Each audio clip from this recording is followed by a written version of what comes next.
Pasintabi po sa ating mga manonood dahil maselan po ang susunod nating iulat. Bangkay ng matagpuan ang dalawang magkaibigan sa isang bakanteng lote sa Nueva Ecija.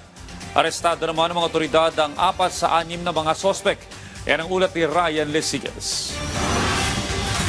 Sa bakanting lote at walang mga bahay sa barangay Sinasahan sa bayan ng Peñaranda sa Nueva Ecija, iniwang nasusunog ang sasakyan na ito. Nung una ay inakala ng mga residente sa lugar na inabando na lang ito.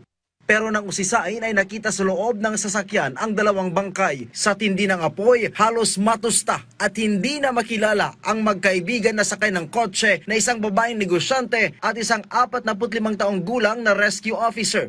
Sa kuha ng CCTV, makikita na nakaparada ang pulang sasakyan. Maya-maya pa,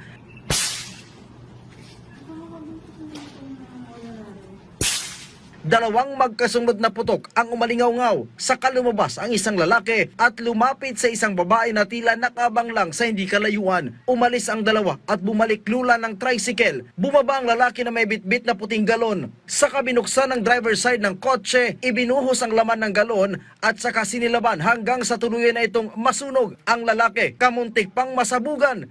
Ayon sa mga otoridad, huling paalam ng negosyante sa kanyang pamilya na aalis para ibenta ang kanyang building apartment. Sa backtracking ng mga otoridad, naaresto na nila ang 4 sa 6 na mga suspect. Kabilang dito ang mastermind na babae na mismong kaibigan ng biktima at ang 3 kasabwat.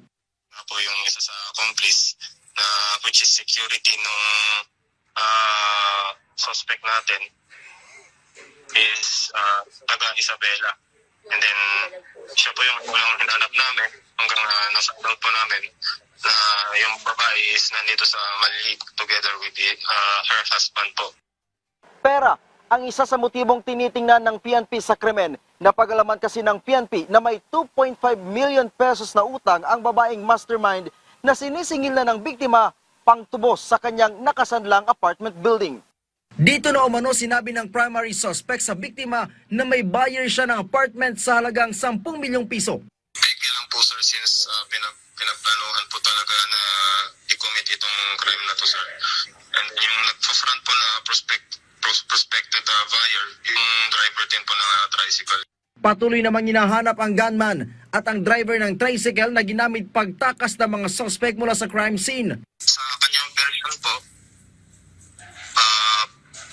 may ka-transact po sila na supposedly bibili ng apartment na nakasama nga po.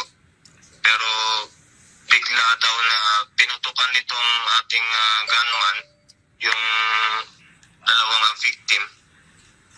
And then that's the time na lumabas daw po siya at umalis doon sa area.